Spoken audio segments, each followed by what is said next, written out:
Hey guys, welcome back to Maelstrom Gaming Studios, and today we are starting once again, finally, our deep dive series for the Tyranids, this time in 9th edition Codex. So, what this is, for those of you who are new, we are going to take out a data sheet from the Tyranid Codex and we are going to break it down, give you all the pros, cons, min-maxes, high fleet bonuses, everything you can for this. They're pretty in-depth. You'll get a nice general overview, and if you want to really learn some of the ooey gooey stats about which weapons are the best options, this is where you're going to come.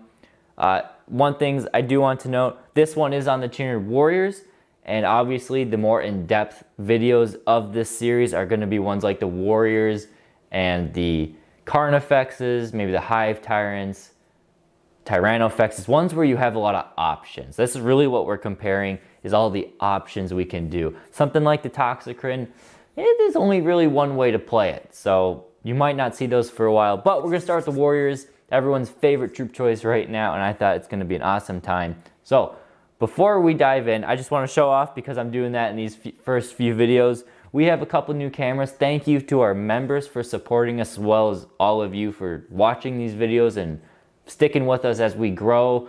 Got a lot of growing pains sometimes, but none of us are tech wizards, and we're working through it to learn all of this. So first off, camera, hello. Camera 1, this is the main camera, the one you guys know and love. Camera 2, maybe. There's camera 2, again, learning. Camera 2, hello. This is just a free cam as we have it right now. It's designed to be moved around the battlefield as we want to get different shots. That's what we have, and we also have a dice cam.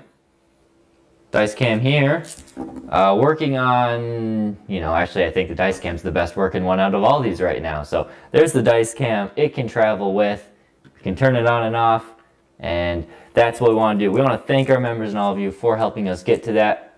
We really just want to make these battle reports as good as possible. So now, with all that out of the way, I will move this to the side just so it's not in my way, and let's dive into today's video.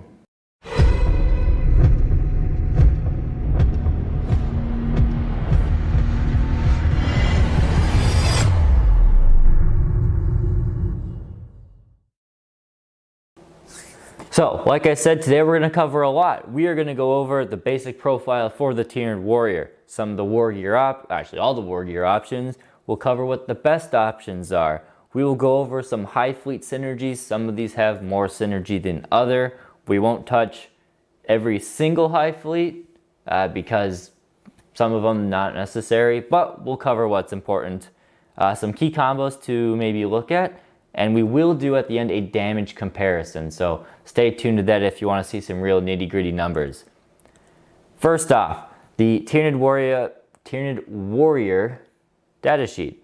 Right now, Tyranid Warriors are 25 points. I highly suspect that is going to go up in the near future. How much? I don't know. High Fleet Leviathan plays a weird role in that. They got a base movement of 6, weapon skill, ballistic skill of 3+, strength and toughness 5, 3 wounds, 3 attacks, leadership 9, a 4-up save. And I believe the rule is now, despite what this, despite what this says, they are on 50mm bases now. I've seen so many mixed messages from GW themselves, but I think it's leaning towards 50mm now. I gotta rebase a lot of them. You can take these in squads from 3 to 9 and everything in between. Lots of upgrades for different weapon options. You can take dual bone swords, 2 rending claws, 2 scything talons, lash whip bone sword. You got your gun options of a death spitter, dual spine fists, more bone swords, yes. Lots and lots and lots of options. Barb stranglers, venom cannons, 1 for every 3. Technically, you can, in a squad of 3, take 1 venom cannon and 1 barb strangler because it doesn't say otherwise. You can also give your unit adrenal glands, flesh hooks, and toxin sacs. These guys are synapse creatures with shadow and the warp. Both of them are now in aura. And they have the special rule where if you take a unit of warriors, you can include a Tyranid Prime in your army without taking up a detachment slot. So perfect if you want to try and max out your HQs. So again, I said they have a lot of Wargear options. Here they are again. Spine Fists, Barb Stranglers, Death Spitters, Devourers, Venom Cannons, Bone Swords, Dual Bone Swords, Rending Claws, Scything Talons. Most diverse, customizable kit you can find. We gained a lot of bonuses in the 9th edition Codex. A lot of higher strength, a lot of AP. Armor of Contempt kind of shunned some of that away. But all of them are free, which, except for obviously the 2 heavy weapons. So think of heavy weapons. Think about that when you're making your list, and we'll take that into consideration. It makes our damage calculators much easier because we don't have to consider them being worth different amount of points. Some of the options, so adrenal glands, flesh hooks, and toxin sacs. So you pay by the unit. So obviously these points are better spent on a larger unit because their point per model goes down. So on a adrenal glands, a 5-man unit with adrenal glands, they cost 3 points per model, where a 3-man unit costs 5 points per model, and a 9-man unit costs less than 2 points per model. So what adrenal glands do, add a strength and add a movement to your model base. Highly suggest putting these on any of your units over probably 3 or 4, depending on your weapons. Flesh hooks. The bearer gains the flesh hook keyword, so whenever they make a normal move, advance, fall back, they do not count vertical distance against them. So they basically can just leap over terrain, which is really cool and something I never really pictured warriors doing. Toxin sacs, a great one, a great version of poison, 10 points per unit. Each time the bearer makes a melee attack, an unmodified hit roll of 6 automatically wounds the target. And unlike other poison weapons in the game, this does affect vehicles and this does affect Titanic units. So my thoughts on the Wargear, there are ways to make every option work. I should say that no matter how you equip your warriors, one way is just not bad. None of the options are bad, I should say. Some of them are more effective than others, but none of them are bad. Dual Bone Swords and Death Spitters, if you're asking. I don't want to deal with magnets, which is a great option for warriors. Tedious, but a great option. I don't want to deal with magnets. What should I build them as? Right now, Dual Bone Swords and Death Spitters are, well, you'll see the math, but they are the best general loadout going forward. I would say if you have the points in your list, try to include a Venom Cannon, at least 1 per squad. If not, it's not the end of the world. They just add to your shooting potential. I would recommend the Adrenal Glands, Toxin Sacs, and Flesh Hooks on your larger squads, probably 5 or more models like I said. And at least on the Flesh Hooks and Toxin Sacs, I would leave those for, you're done with your list, where you got some extra points, where would you put these? Maybe on a 9-man warrior squad, I'd put the Flesh Hooks and the Adrenal Glands on, but Toxin Sacs I don't know if they're worth it. But again, if you're running a big 9-man block as a centerpiece army, you might want to go all out on these. Like I said, the order of importance is Adrenal Glands, then Flesh Hooks, then Toxin Sacs. I already said this, yes, you can take 2 heavy weapons per 3, so you can have a Venom Cannon and a Barb Strangler, and then just a Death Spitter as a unit of 3. Keep in mind, like I said, Armor of Contempt, these weapons with all their nice juicy APs now, a lot of people play Space Marines or armies that gain Armor of Contempt, so your APs are going to be a lot worse than they look on paper right away. There are some Hive Fleet synergies, so we've got a couple of them that are good. I will say right now, we'll go over some of them. Like I said, I didn't touch on all of them because I don't think it's necessary for some of them. Some synergies are straight obvious. Some of them we'll touch on them here. So first off, Behemoth. Warriors, and we'll do damage calcs on these, but something that could be interesting. Warriors with Rending Claws, Death Spitters, and Adrenal Glands is a way to get Strength 8, AP minus 4, Damage 1 combat or Damage 1 weapons. A great option, a really good option if you're playing Sisters. If you have your friend and they just play Sisters of Battle all day and night, and you need the edge to take them, I would take Rending Claws. I would take that Warrior loadout.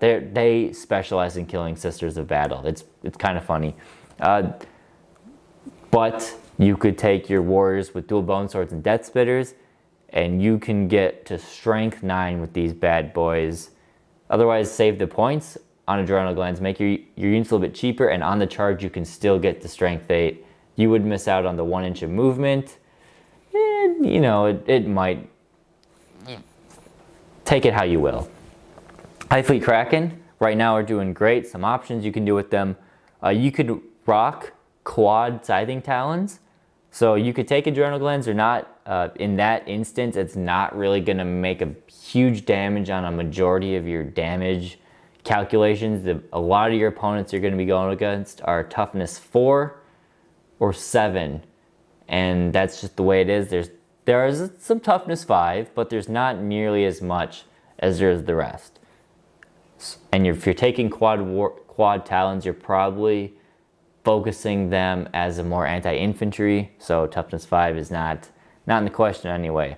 You will get 7 attacks per model at AP -2 on the charge because the Kraken at strength 5 or 6, depending on Adrenal Glands. Good option.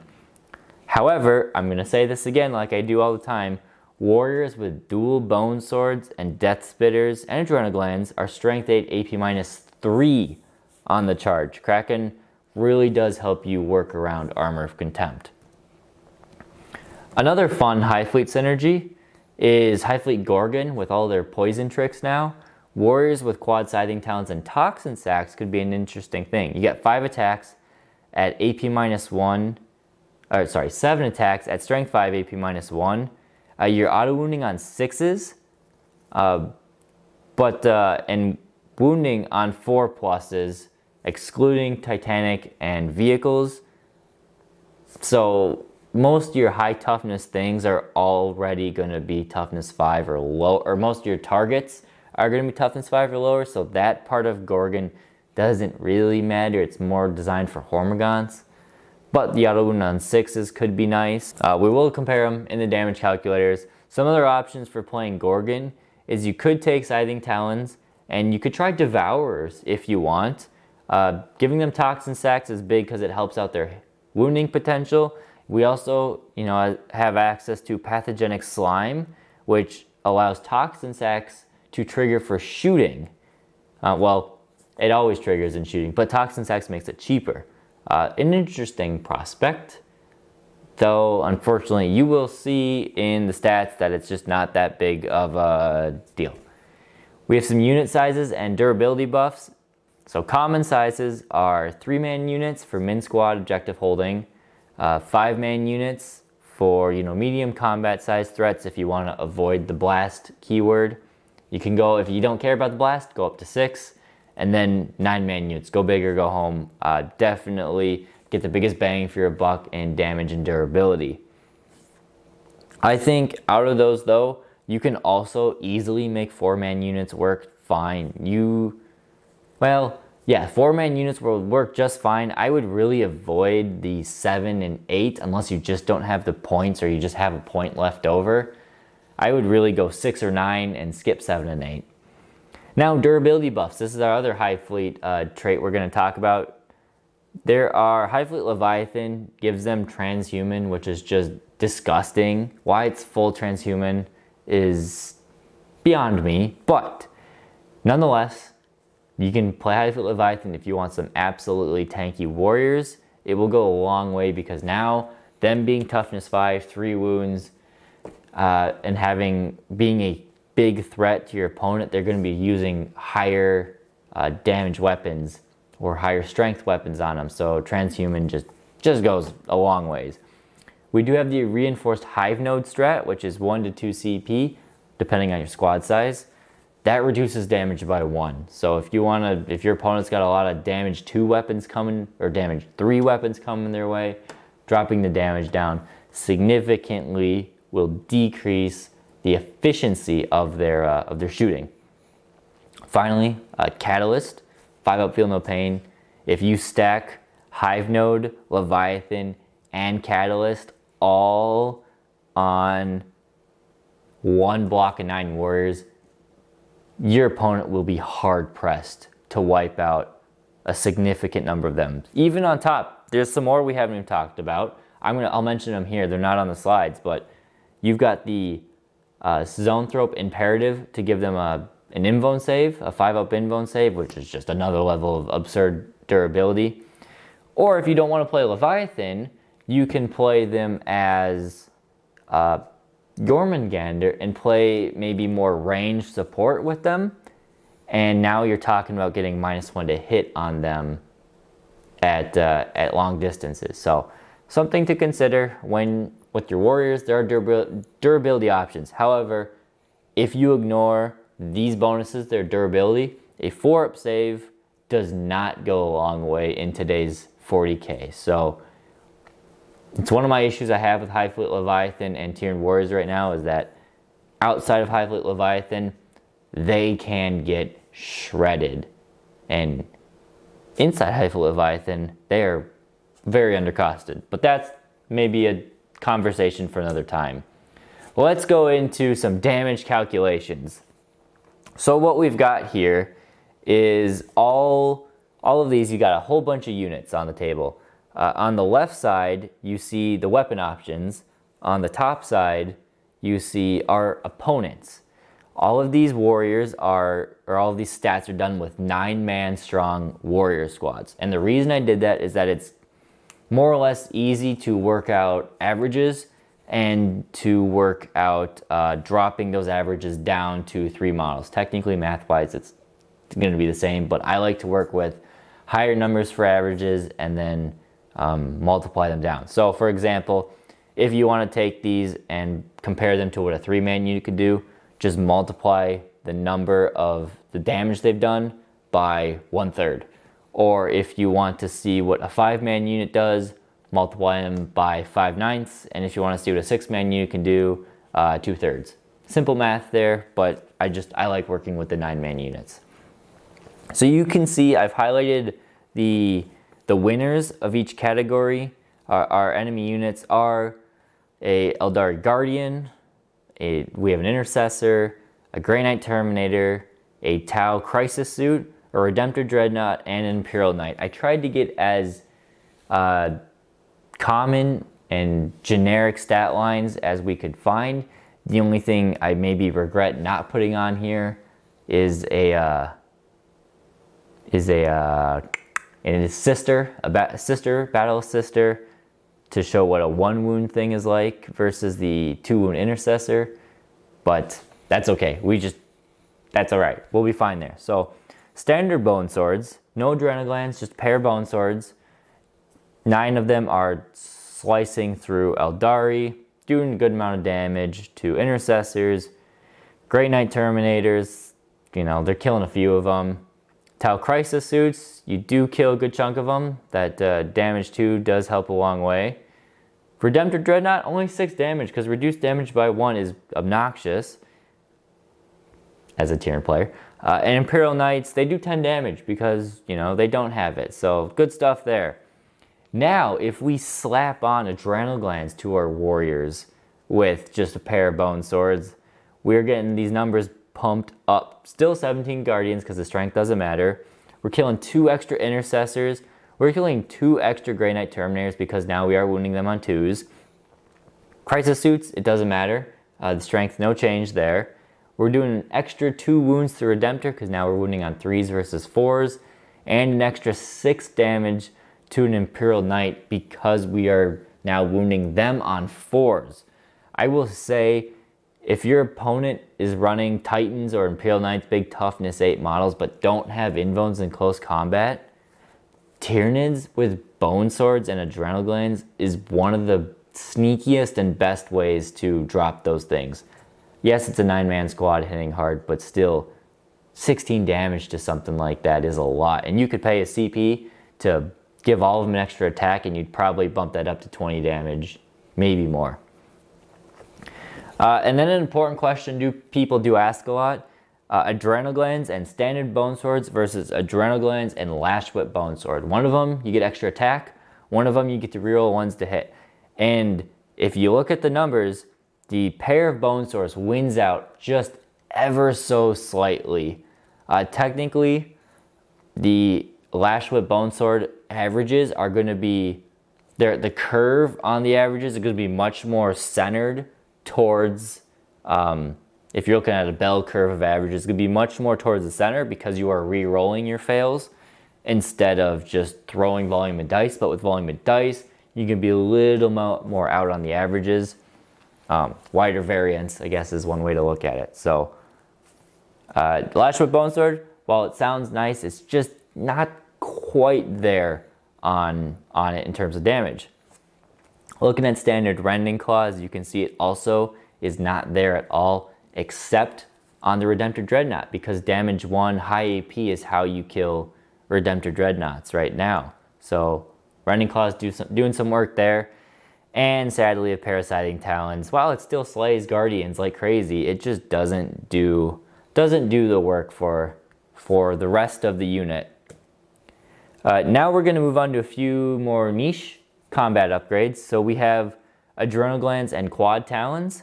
We have Toxin Sac, Gorgon, pair of Talons, because actually that should be quad Talons on the, I'll change it, hopefully. It's Quad Talons on the Gorgon.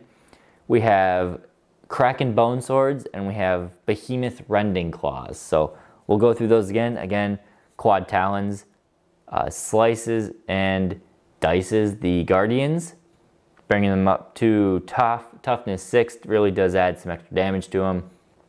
You kill some intercessors, and you kind of scratch the rest of the army. The AP -1 does not help you a lot, especially some against Space Marine units, but that is what it is. Interesting to see the Toxin Sac pair of Quad Talons. Without the Adrenal Glands, you do miss out on some damage onto the Guardians because you're not wounding them on 2s anymore. And you really only make up the damage on the Redemptor Dread and the Imperial Knight. So Toxin Sacs, not really worth it on their own on Warriors. Much better as a pair. Paired with Adrenal Glands, I'll say. But you can see here, Kraken Bone Swords with Adrenal Glands just shatters everything in both of these charts out of the water. Technically, they don't do it with the Guardians. That's okay, because they're Guardians. You can kill them other ways. Slaying the Intercessors, slaying the Terminators, doing a good 4.2 Crisis Suits killed. Almost a 5-man unit completely wiped is insane. 10 damage to a Redemptor Dread. And like I was saying just a little bit ago, 20 damage to an Imperial Knight. So big stuff there. And the one I was curious about is the Behemoth Rending Claws. 15 Guardians killed, 7.5 Intercessors killed, which is still a good number. 3.3 Terminators killed, which is fine. It's pretty close to just standard Bone Swords at that point. But it's not quite the Kraken Bone Swords. Crisis Suits for Tau, just killing 2.2. Not great. Still 10 damage on the Redemptor because, reduced damage by 1. And only 9 damage on the Imperial Knight because only damage 1. So that is that. For the damage outputs, we're not done actually, that's just the melee ones. We did do a ranged output comparison just because I was curious. Same stuff applies. Our weapons are Spine Fist, Devourer, Death Spitter. We did a unit of 9 Warriors, 6 Death Spitters, 3 Venom Cannons, and we did a unit of 9 Warriors, 6 Death Spitters, 3 Barbed Stranglers. And for the purposes, the unit of Guardians is a 10-man unit, just for ease. All of these are 10-man units. Well, the Intercessors and the Guardians are 10-man units. So, Spine Fist, pretty meh, all across the board. Yes, they're pistols, so you could shoot them in combat, but whatever. Devourers, interesting. Still doing some damage, but just not there because you do miss out on the strength. Volume attack versus strength and no AP. Maybe if they had an extra shot apiece, they would be worth it, but just not quite there when comparing them to Death Spitters. So Death Spitters, yeah, you miss out on some against the, well, actually you don't. You don't miss out on anything against Guardians. And you kill a few Intercessors, few Terminators, and some chip damage, which is what you expect from them. Now, if you compare it with adding 3 Venom Cannons, and this is why I say Venom Cannons are great, you do slowly miss out on some of the slain Guardians, but you start to bump up your damage, especially on the 2-wound models, and on the higher stuff like the Imperial Knights, you do start to bump up that damage. And then if you look at Death Spitters with Barbed Stranglers, it doesn't really change anything versus just normal Death Spitters, because they're the Strength 6 versus Strength 5 and the same AP and everything. It doesn't really affect most math. And you can be more swingy because while you have 3 fixed shots with a Death Spitter, if you're shooting, say, a unit of 5 Crisis Suits for Tau, you have a definite chance of getting less than 3 shots on them. You could do higher, but you have a definite chance of being less than 3 shots. So take that into consideration. So what does all of this come down to? Unfortunately, it's pretty clear cut what you want to do with your warriors. The best melee option is Bone Swords and Adrenal Glands. There's just no comparison. The fact that they're all the same points is that's the way it is to go. Best range option, Death Spitters, absolutely. And if you can add Venom Cannons, do it. I wouldn't wait unless your opponent, your opponent is a horde player. I wouldn't even touch Barbed Stranglers unless you have the points. Kraken, if you really want your warriors to punch, is the Hive fleet to go with. The extra AP in a World of Armor Contempt does go a long way on the Bone Swords, only being AP -2 base. Interesting to see the results. Damage 2 seems to just be what it is. I wish looking at all of these options we have, I'm going to go back just to all of the options there are for the Tyranids. I wish there was some better considerations into what you got for weapons. Being that it's the same point cost, I like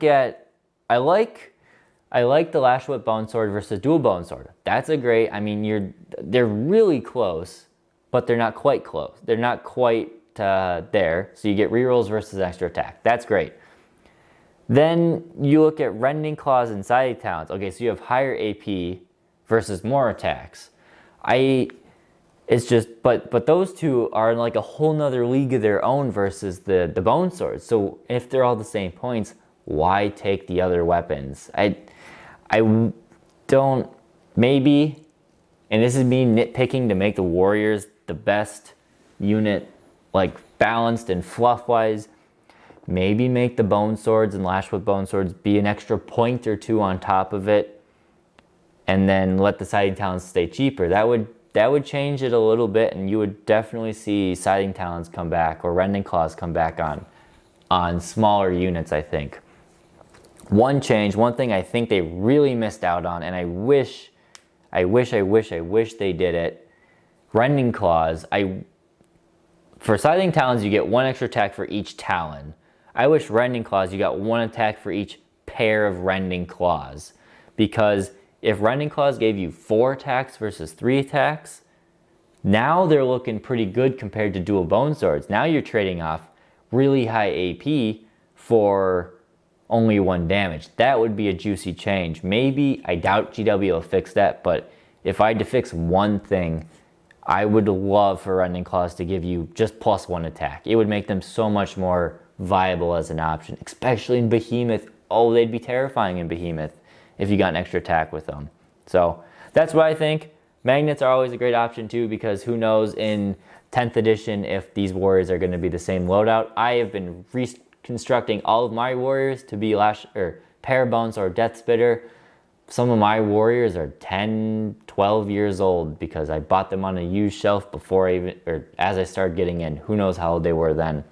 Back then we didn't have bone swords as an option. So times have changed. Warriors are finally good after 10 years of them. Let's see what GW does. Let me know if you like this video, then absolutely please like and subscribe to stay up to date on all of our content. Let us know what unit you want us to do next on a data sheet deep dive. I'm thinking Carnifexes, like I said, Carnifexes and Tyrannofexes. Tyrannofexi? Tyrannofexes. Carnifex and Tyrannofexes are up there on my top ones I want to do next. But if there are other ones that the community, you guys really want us to do, put in the comments. If you see one you already agree with, don't do another comment. You can if you want, but like the one comment so it's easier for me to compare them. So that's all we got. Thank you guys for watching. Thank you members for supporting us, and we'll catch you next time here at Maelstrom Gaming Studios.